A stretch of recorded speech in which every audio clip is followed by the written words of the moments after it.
여러분, 오늘 들려드릴 이야기는 한 남자의 처절한 배신과 극적인 복수 이야기입니다.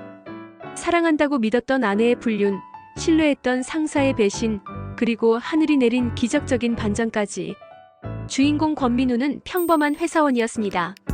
하지만 그의 인생은 하루아침에 지옥으로 변하게 됩니다. 과연 그는 이 모든 시련을 어떻게 극복할 것인가요? 지금부터 시작되는 이야기는 여러분의 심장을 뛰게 할 것입니다. 준비되셨나요? 권민우의 하루는 언제나 새벽 6시에 시작됩니다. 6살 딸 하늘이의 도시락을 싸고 치매 초기 증상을 보이는 어머니를 돌보며, 그리고 아직 잠에서 깨지 않은 아내 김서연을 위해 아침을 준비하는 것이 그의 일과였죠. 서연아, 일어나. 하늘이 유치원 가야 해. 민우가 조심스럽게 아내를 깨웠습니다. 하지만 서연은 짜증스럽게 이불을 뒤집었으며 대답했습니다. 아이고, 시끄러워. 당신이 데려다주면 되잖아. 나 어젯밤에 늦게 잤다고. 어디 갔다 온 거야? 밤 12시까지 연락도 안 되고. 친구들이랑 노래방 갔어. 뭐 어때서? 나도 스트레스 받는다고. 민우는 더 이상 말하지 않았습니다. 이런 대화가 반복되는 게 이미 3년째였으니까요. 서연은 결혼 후 점점 변해갔습니다. 처음엔 사랑스럽던 그녀가 이제는 명품 가방과 옷에만 관심이 있었고, 가사일은 물론 딸 하늘이 돌보는 것조차 민우의 몫이 되어버렸습니다. 하늘아, 일어나야지. 유치원 가야 해. 아빠, 엄마는? 엄마는 아직 자고 계셔. 아빠가 데려다 줄게. 6살 하늘이도 이미 익숙해져 있었습니다. 엄마는 늘 자고 있거나 나가 있거나 둘 중 하나였으니까요. 오전 9시, 민우는 회사에 도착했습니다. 중견 건설회사의 평범한 사무직 직원인 그는 12년째 한자리에서 성실하게 일해왔습니다. 하지만 2년 전 새로운 부장 박형준은 유독 민우를 괴롭혔습니다. 권민우, 어제 보고서 뭐야 이게? 박형준이 큰 소리로 민우를 불렀습니다. 사무실의 모든 직원들이 쳐다보는 상황에서 말이죠. 부장님, 어느 부분이 문제인지 알려주시면. 전체가 다 문제야. 이런 식으로 일할 거면 차라리 집에서 쉬어. 다시 해와. 민우는 고개를 숙였습니다. 같은 사무실 동료들의 시선이 따가웠지만 참을 수밖에 없었습니다. 집에서는 서연의 사치로 인한 빚이 눈덩이처럼 불어나고 있었고, 어머니의 치매 치료비까지 생각하면 이 직장을 잃을 수는 없었거든요. 박 부장이 왜 저렇게 민우 씨만 괴롭히는 거야? 동료 김 과장이 조용히 물었습니다. 글쎄요. 처음부터 저를 싫어하시는 것 같아요. 민우는 정말 모르고 있었습니다. 박형준이 자신을 괴롭히는 진짜 이유를 말입니다. 그날 저녁 민우는 야근을 마치고 집에 돌아왔습니다. 하지만 서연은 또 집에 없었습니다. 하늘이는 어머니와 함께 저녁을 먹고 있었고, 어머니는 또 혼란스러워하고 계셨습니다. 민우는 어디 갔어? 넌 누구야? 어머니, 제가 민우예요. 회사 다녀온 거예요. 아, 그래. 그런데 며느리는 어디 갔지? 민우는 한숨을 쉬었습니다. 어머니의 치매는 점점 심해지고 있었고, 서연은 전혀 도움이 되지 않았습니다. 밤 11시가 되어서야 서연이 집에 돌아왔습니다. 평소보다 화장이 진하고 새로운 명품 가방을 들고 있었습니다. 또 늦었네. 하늘이 엄마 찾았어. 아이고, 잔소리 시작이네. 나도 내 인생이 있다고. 그 가방은 또 뭐야? 이번 달 카드값만 500만 원 넘었어. 에이, 그깟 돈이 뭐 어때? 당신이 돈을 못 벌어서 그렇지. 서연은 신경질적으로 대답하며 방으로 들어갔습니다. 하지만 민우는 보았습니다. 그녀의 목에 있는 키스마크를 말이죠. 그날 밤 민우는 잠을 이룰 수 없었습니다. 설마 하는 생각이 들었지만 최근 서연의 행동들이 하나둘씩 의심스러워지기 시작했습니다. 다음 날 점심시간, 민우는 우연히 회사 근처 카페에서 충격적인 장면을 목격했습니다. 박형준이 어떤 여자와 다정하게 앉아있는 모습을 본 것입니다. 그런데 그 여자는 바로 자신의 아내 서연이었습니다. 자기야, 오늘 저녁에 또 만날 수 있을까? 박형준의 목소리가 들렸습니다. 글쎄, 집에 있는 바보가 의심할까봐. 그 바보 걱정은 안 해도 돼. 내가 회사에서 스트레스 팍팍 줄 테니까. 둘은 낄낄거리며 웃었습니다. 민우는 그 자리에서 다리에 힘이 풀렸습니다. 7년 결혼 생활, 사랑한다고 믿었던 아내가 자신을 괴롭히는 상사와 불륜을 저지르고 있었던 것입니다. 그것도 모자라 자신을 바보라고 부르며 비웃고 있었습니다. 민우는 그 자리에서 구토가 나올 것 같았습니다. 집에 돌아온 민우는 서연을 똑바로 쳐다보았습니다. 평소와는 다른 눈빛이었습니다. 서연아, 우리 얘기 좀 하자. 뭔데? 나 피곤해. 박형준 부장 알지? 서연의 얼굴이 순간 굳어졌습니다. 하지만 곧 태어난 척했습니다. 누구? 당신 회사 사람? 몰라. 오늘 점심에 봤어. 너랑 같이 있는 거. 이제 더 이상 숨길 수 없다는 걸 안 서연은 오히려 당당해졌습니다. 그래서 들켰으니까 어쩔 건데? 서연아, 왜 이래? 우리 7년 동안 결혼 생활했잖아. 하늘이도 있고. 7년? 7년 동안 나 얼마나 답답했는데. 당신 같은 월급쟁이랑 살면서 내가 뭘 할 수 있었어? 서연의 말은 날카로웠습니다. 마치 오래전부터 준비해둔 대사처럼 말이죠. 형준 오빠는 달라. 부장이고 돈도 많고 나를 여자로 봐줘. 당신은 뭐야? 그냥 ATM기지. 서연아, 제발. 하늘이 생각해서라도. 하늘이? 그 애는 당신이 키우면 되잖아. 나는 이제 내 인생 살고 싶어. 민우는 믿을 수 없었습니다. 함께 아이를 낳고 키우며 가정을 이룬 사람이 이렇게 냉혹할 수 있다는 게 말이죠. 다음 날 저녁 서연은 더욱 충격적인 말을 꺼냈습니다. 민우야, 우리 이혼하자. 위자료 5천만 원 주고 하늘이 양육권은 당신이 가져. 5천만 원? 너 정신이 있어? 나한테 그런 돈이 어디 있다고? 그건 당신이 알아서 해. 대출 받든지 빚내든지. 서연아, 우리 집 빚이 얼마인지 알아? 당신이 명품 사느라 쓴 카드값만 해도. 그러니까 더 빨리 정리하자는 거야. 형준 오빠가 기다리고 있어. 민우는 혈압이 올라오는 걸 느꼈습니다. 7년 결혼 생활을 이렇게 간단히 정리하려는 서연이 괴물처럼 느껴졌습니다. 더 큰 문제는 회사에서의 상황이었습니다. 박형준은 자신과 서연의 관계를 민우가 알고 있다는 사실을 모르고 있었지만 민우에 대한 괴롭힘은 더욱 심해졌습니다. 권민우, 이 프로젝트 맡아. 부장님, 이건 혼자서 할 수 있는 일이 아닙니다. 그럼 야근하면 되잖아. 아니면 능력 부족이라고 인사팀에 보고할까? 민우는 매일 밤 12시까지 야근을 해야 했습니다. 집에서는 서연의 이혼 압박이 있고 회사에서는 박형준의 괴롭힘이 있었죠. 그야말로 사면초가였습니다. 민우 씨, 괜찮아요? 요즘 안색이 말이 아니에요. 동료 김 과장이 걱정스럽게 물었습니다. 네, 괜찮습니다. 하지만 민우는 전혀 괜찮지 않았습니다. 체중은 10kg나 빠졌고 불면증에 시달리고 있었습니다. 그날 밤 민우는 어머니와 마주 앉았습니다. 치매 증상이 있으셨지만 종종 맑은 순간이 있었습니다. 민우야, 너 요즘 많이 힘들지? 아니에요, 어머니. 괜찮아요. 며느리 그 아이가 다른 남자 있는 거 아니야? 민우는 깜짝 놀랐습니다. 어머니가 알고 계셨던 것입니다. 어머니, 내가 치매라고 해서 아무것도 모르는 줄 알았지? 그 아이 눈빛이 변했어. 그리고 자꾸 거짓말을 해. 어머니의 눈에서 눈물이 흘러내렸습니다. 우리 민우 착하기만 하니까 이용당하는 거야. 하지만 참지 마. 때로는 맞서 싸워야 해. 어머니. 그리고 하늘이를 생각해. 그 아이만큼은 지켜야 해. 민우는 어머니의 손을 꽉 잡았습니다. 이 혼란스러운 상황에서 어머니만이 자신의 편이라는 걸 느꼈습니다. 일주일 후 서연은 더욱 당당해졌습니다. 이제는 아예 박형준과 함께 다니는 걸 숨기지도 않았습니다. 민우야, 일주일 더 줄게. 5천만 원 마련 안 되면 법정에서 보자. 서연아, 제발. 그리고 형준 오빠가 그러는데 당신 회사 그만두는 게 어떻겠대? 매일 얼굴 보기 거북하다고. 이 말을 듣는 순간 민우는 정말 미칠 것 같았습니다. 자신의 아내와 불륜을 저지르면서 자신에게 회사까지 그만두라고 하다니. 안 돼. 나도 살아야 해. 하늘이도 키워야 하고 어머니도 돌봐야 해.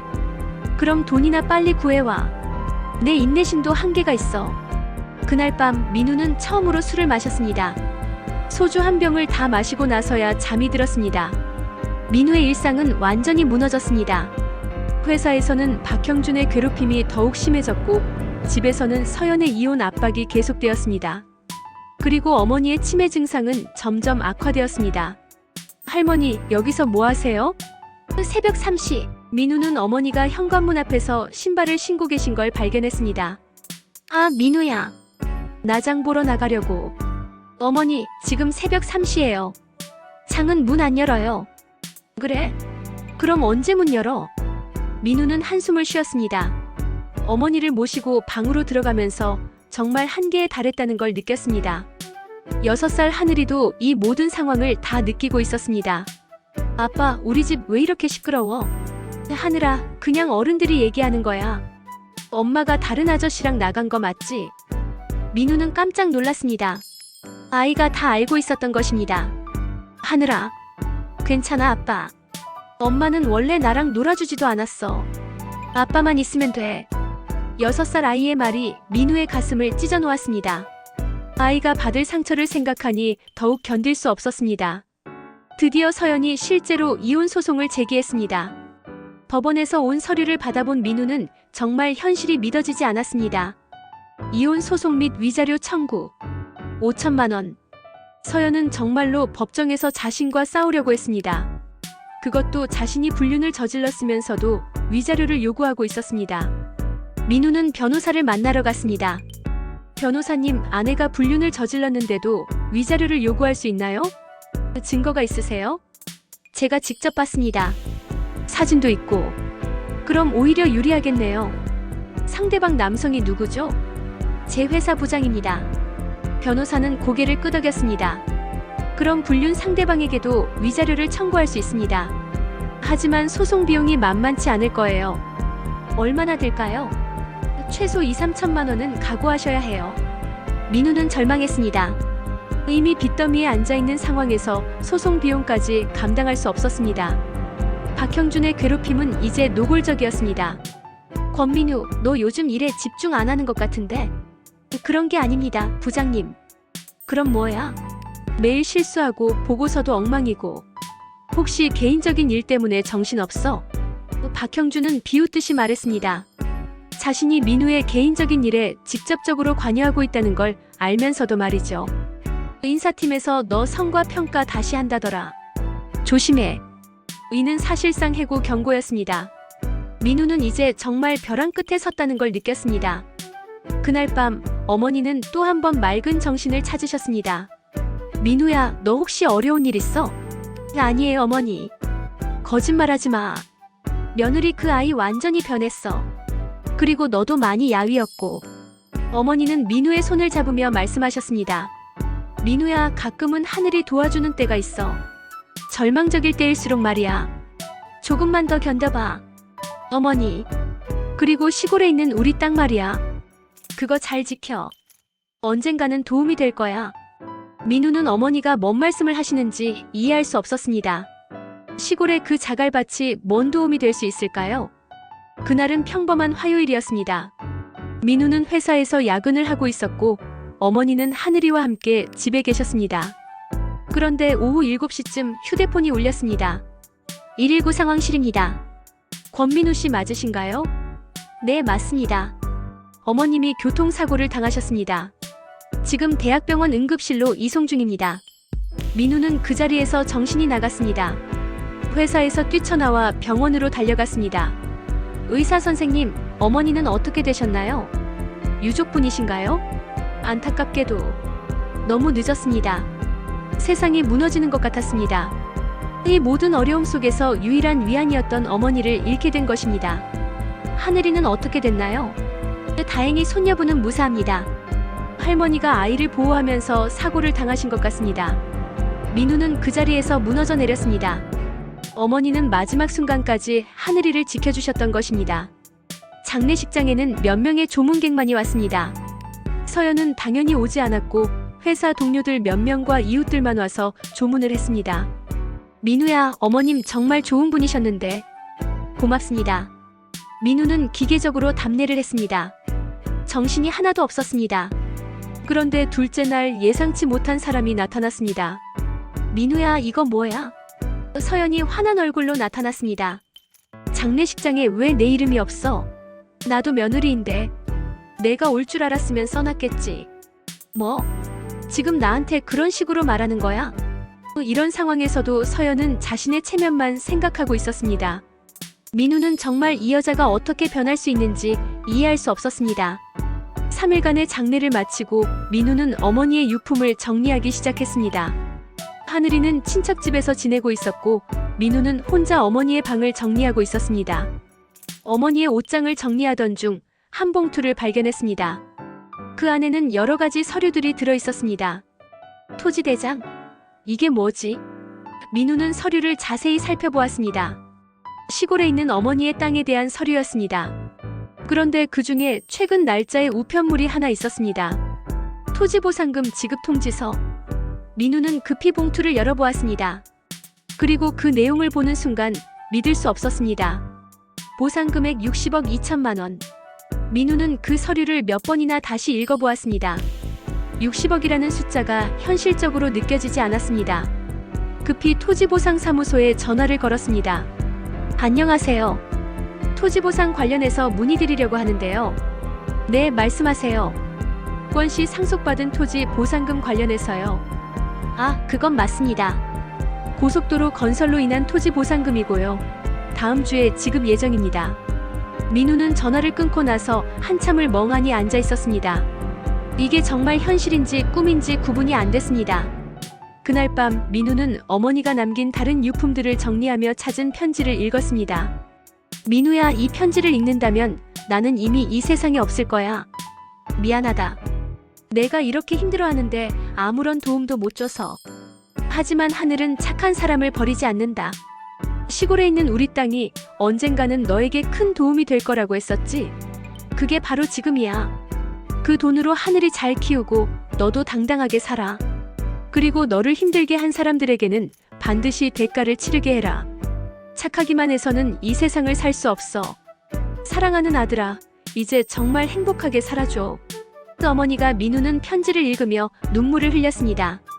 어머니는 마지막까지 자신을 걱정해 주셨던 것입니다. 일주일 후 정말로 민우의 계좌에 60억 2천만 원이 입금되었습니다. 은행에서 통장 정리를 받을 때까지도 믿어지지 않았습니다. 고객님, 정말 큰 돈이 들어오셨네요. 자산관리 상담 받으시겠어요? 아, 네, 그러죠. 민우는 평생 상상도 못했던 돈을 갖게 되었습니다. 하지만 이 돈은 어머니의 목숨과 바꾼 것이라는 생각에 복잡한 심정이었습니다. 첫 번째로 한 일은 모든 빚을 정리하는 것이었습니다. 카드, 빚, 대출금 모든 것을 깨끗하게 정리했습니다. 그리고 하늘이와 함께 살 새 집을 알아보기 시작했습니다. 아빠, 여기가 우리 새 집이야? 응, 하늘아. 어때? 마음에 들어? 울산 중심가의 최고급 아파트 펜트하우스. 100평이 넘는 넓은 공간에 하늘이는 신이 났습니다. 와, 내 방이 이렇게 커도 돼? 그럼 하늘이가 쓰는 거니까. 민우는 하늘이가 행복해하는 모습을 보며 흐뭇했습니다. 이제 더 이상 비좁은 원룸에서 할머니, 아빠와 함께 지낼 필요가 없었습니다. 그리고 울산 중심가에 작은 상가 건물도 하나 매입했습니다. 월 임대료만으로도 충분히 생활할 수 있는 수준이었습니다. 월요일 민우는 다시 회사에 출근했습니다. 하지만 이제는 마음가짐이 완전히 달랐습니다. 권민우, 너 요즘 어디 갔다 온 거야? 아니면 로또라도 맞았어? 동료 김 과장이 농담 반 진담 반으로 물었습니다. 민우의 분위기가 완전히 달라져 있었거든요. 뭔가 좋은 일이라도 있었나 봐요. 그런가? 하여튼 좋아 보인다. 오전 10시, 박형준이 또 민우를 불렀습니다. 권민우, 이리 와봐. 네, 부장님. 하지만 이번에는 민우의 대답이 달랐습니다. 예전처럼 움츠러들지 않고 당당했습니다. 이 보고서 다시 해와. 어느 부분을 수정하면 되는지 구체적으로 말씀해주세요. 뭐? 지금 나한테 반말하는 거야? 반말이 아니라 업무상 필요한 질문입니다. 구체적인 수정 사항을 알려주셔야 효율적으로 일할 수 있잖아요. 박형준은 당황했습니다. 평소 고분고분하던 민우가 이렇게 당당하게 나오는 게 예상치 못한 일이었거든요. 너 요즘 왜 이래? 특별히 다른 건 없습니다. 그냥 일을 제대로 하고 싶을 뿐이에요. 한편 서연은 민우의 변화를 눈치채기 시작했습니다. 이혼 소송 관련해서 연락을 했지만 민우는 더 이상 전처럼 쩔쩔매지 않았습니다. 민우야, 위자료 언제까지 줄 건데?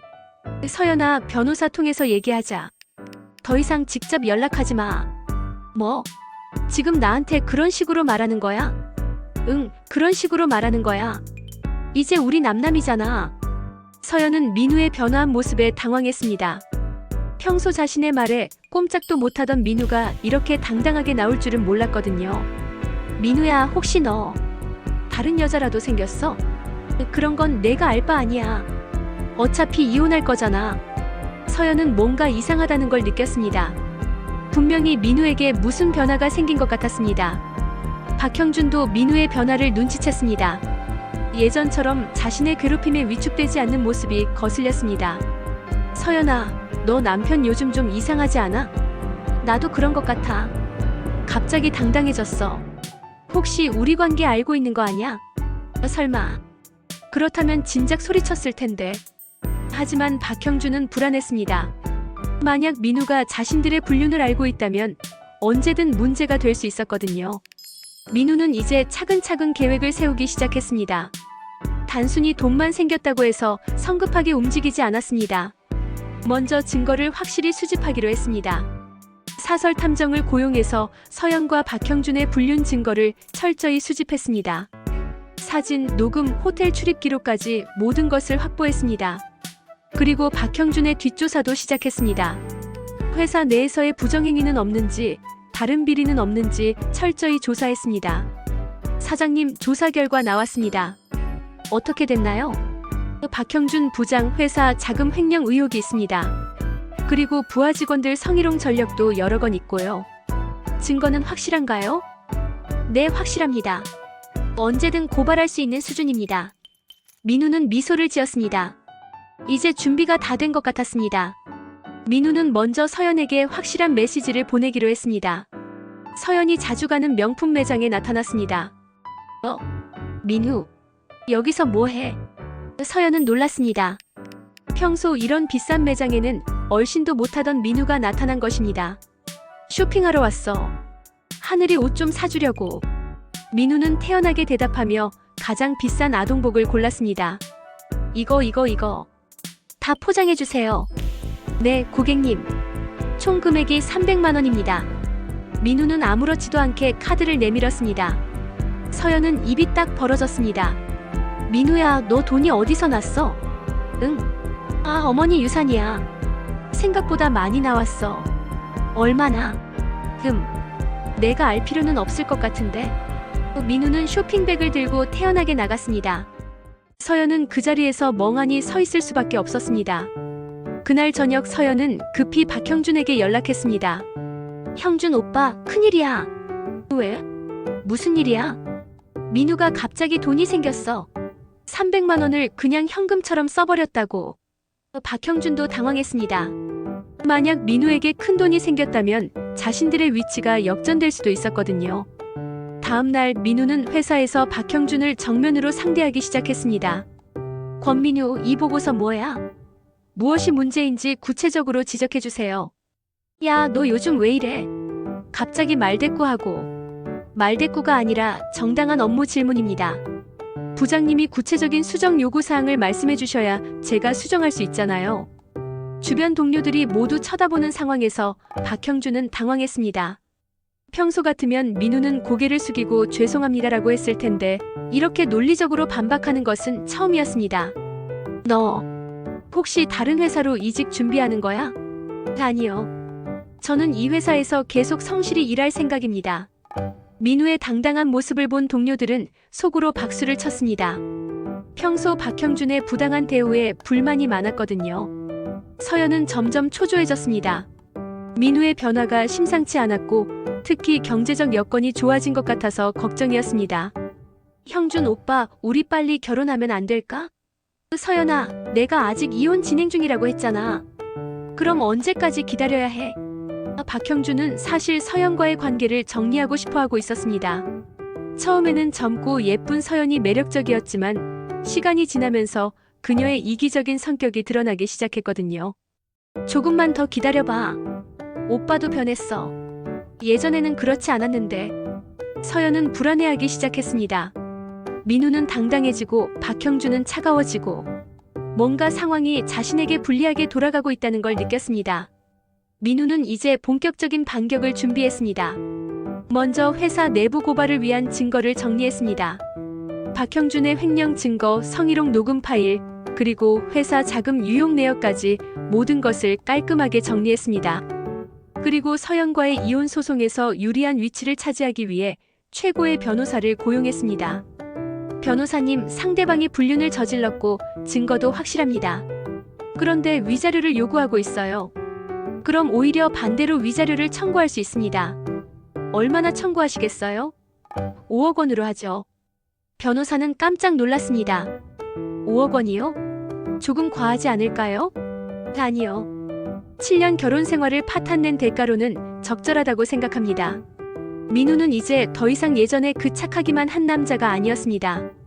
그러면서도 민우는 하늘이와의 시간을 소중히 했습니다. 아빠, 우리 이제 정말 행복해졌네. 그러게.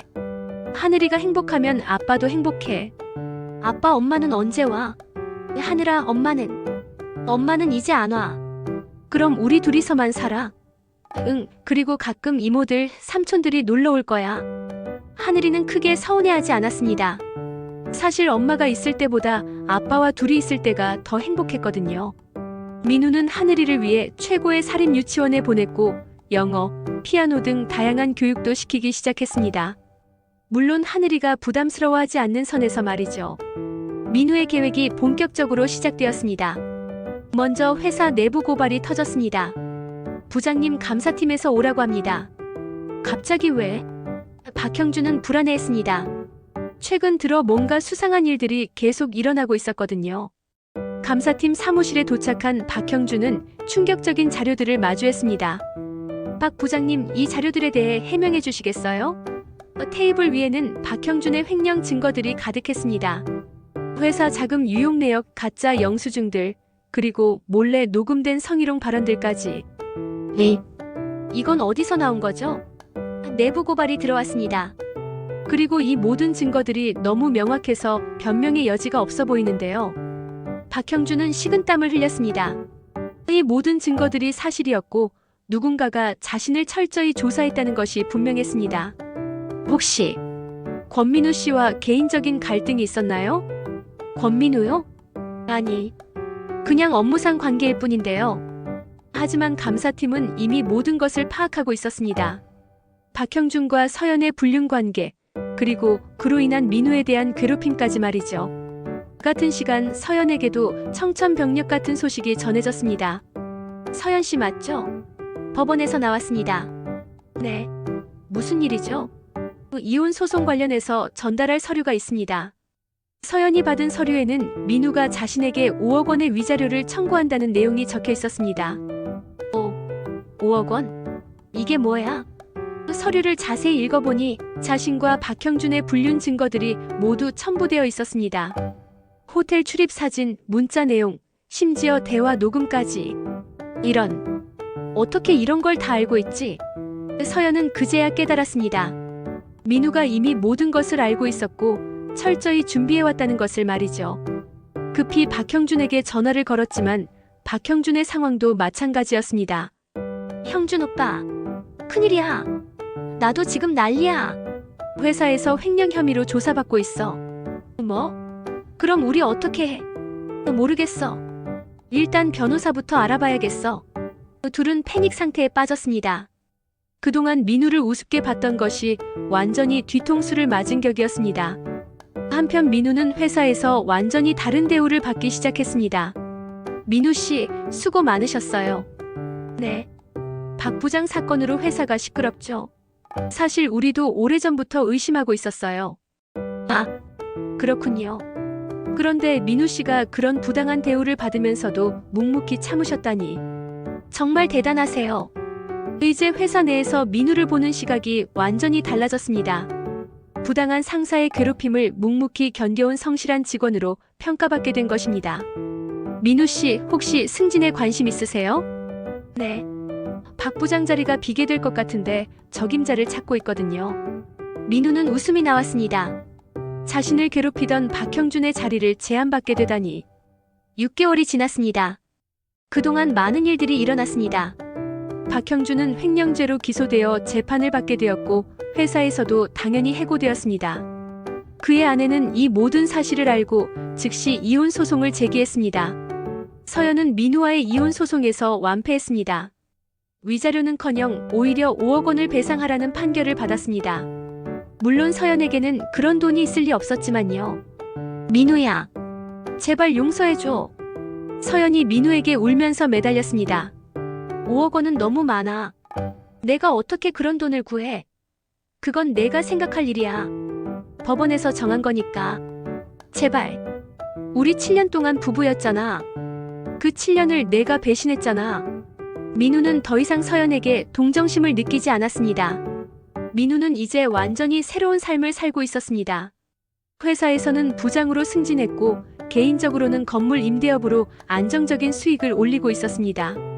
아빠, 오늘 학교에서 발표 잘했어. 정말 우리 하늘이 최고네. 하늘이는 이제 완전히 다른 아이가 되어 있었습니다. 자신감 넘치고 밝은 모습으로 자라고 있었습니다. 아빠, 새엄마는 언제 구해줄 거야? 하늘이가 괜찮으면 아빠가 알아볼게. 응. 하지만 아빠를 힘들게 하는 사람은 안 돼. 민우는 하늘이를 꼭 안아주었습니다. 이 아이가 있어서 모든 힘든 일들을 견딜 수 있었다는 생각이 들었습니다. 한편 서연의 상황은 처참했습니다. 5억 원의 위자료 판결로 인해 신용불량자가 되었고 박형준마저 감옥에 들어가면서 완전히 혼자가 되었습니다. 결국 서연은 노래방 도우미로 일하게 되었습니다. 과거 명품 가방을 들고 다니던 그녀의 모습은 찾아볼 수 없었습니다. 언니, 손님들이 빨리 나오래요. 네, 알겠습니다. 35세의 나이에 20대 아가씨들과 경쟁하며 살아가야 하는 현실이 처참했습니다. 가끔 길에서 민우와 하늘이를 보게 될 때가 있었습니다. 행복해 보이는 부녀의 모습을 보면서 서연은 자신이 얼마나 큰 실수를 했는지 깨달았습니다. 박형준은 3년형을 선고받고 교도소에 수감되었습니다. 아내는 이미 이혼했고 재산도 모두 잃었습니다. 교도소에서 과거를 돌이켜보며 박형준은 후회했습니다. 자신의 욕심 때문에 모든 것을 잃게 된 것입니다. 내가 왜 그랬을까? 하지만 이미 모든 것이 늦었습니다. 출소 후에도 전과자라는 꼬리표를 달고 살아가야 했고 재취업도 쉽지 않을 것이었습니다. 어느 일요일 오후 민우는 하늘이와 함께 어머니 산소를 찾았습니다. 할머니, 하늘이가 왔어요. 하늘이는 할머니 산소 앞에서 인사를 드렸습니다. 어머니, 그동안 잘 지냈어요. 어머니 덕분에 새로운 인생을 살고 있어요. 민우는 어머니께 그동안의 일들을 보고 드렸습니다. 복수라고 생각하지는 않아요. 그냥 자연스러운 결과였던 것 같아요. 나쁜 일을 하면 언젠가는 대가를 치르게 되는 것처럼요. 바람이 불어와 민우의 머리카락을 스쳤습니다. 마치 어머니가 대답해 주시는 것 같았습니다. 이제 정말 행복하게 살게요. 하늘이랑 함께. 5년이 더 지났습니다. 민우는 이제 회사 임원이 되었고 개인 사업도 크게 성공했습니다. 그리고 무엇보다 좋은 사람을 만나 재혼했습니다. 새로운 아내 수진 씨는 초등학교 교사로 하늘이를 친딸처럼 아껴주었습니다. 아빠, 엄마, 저 이번에 전교 1등 했어요. 11살이 된 하늘이는 밝고 자신감 넘치는 아이로 자라났습니다. 우리 하늘이 정말 대단하네. 하늘아, 엄마가 맛있는 거 해줄게. 행복한 가족의 모습이었습니다. 어느 날 민우는 우연히 서연을 길에서 마주쳤습니다. 초라한 모습의 서연은 민우를 알아보고 고개를 숙였습니다. 민우야. 안녕, 서연아. 잘 지내는 것 같네. 하늘이도 많이 컸고. 응, 다들 건강해. 서연은 더 이상 할 말이 없었습니다. 과거를 후회해봤자 돌이킬 수 없다는 걸 알고 있었거든요. 그럼 잘 살아. 너도. 민우는 더 이상 서연에게 어떤 감정도 느끼지 않았습니다. 미움도 동정도 없었습니다. 그냥 지나간 과거일 뿐이었습니다. 집에 돌아온 민우는 가족들과 함께 저녁을 먹으며 생각했습니다. 인생은 정말 예측할 수 없구나. 가장 절망적일 때 기적이 일어나고 가장 교만할 때 몰락하기도 하고. 여보, 뭐 생각해? 수진이 물었습니다. 아니야, 그냥 우리가 참 행복하다는 생각을 했어. 맞아요. 우리 정말 행복해요. 하늘이가 끼어들었습니다. 아빠, 우리 내일 놀이공원 갈까요? 좋지, 가자. 민우는 가족들의 웃는 얼굴을 보며 진심으로 행복함을 느꼈습니다. 어머니가 남겨주신 마지막 선물로 시작된 새로운 인생. 이제 그는 과거의 상처를 완전히 치유하고 진정한 행복을 찾았습니다. 때로는 인생이 우리에게 시련을 주지만 그 시련을 견디고 이겨낸 사람에게는 반드시 보상이 따라온다는 것을 민우는 몸소 체험했습니다. 그리고 가장 중요한 것은 복수나 원망이 아니라 자신과 가족의 행복이라는 것도 깨달았습니다. 여러분, 지금까지 들어주셔서 감사합니다. 여러분의 인생에도 예상치 못한 기적이 찾아오기를 바랍니다. 그리고 그 기적을 놓치지 말고 잘 활용하여 진정한 행복을 찾으시기 바랍니다. 긴 시간 들어주셔서 정말 감사합니다. 다음에도 더욱 재미있는 이야기로 찾아뵙겠습니다.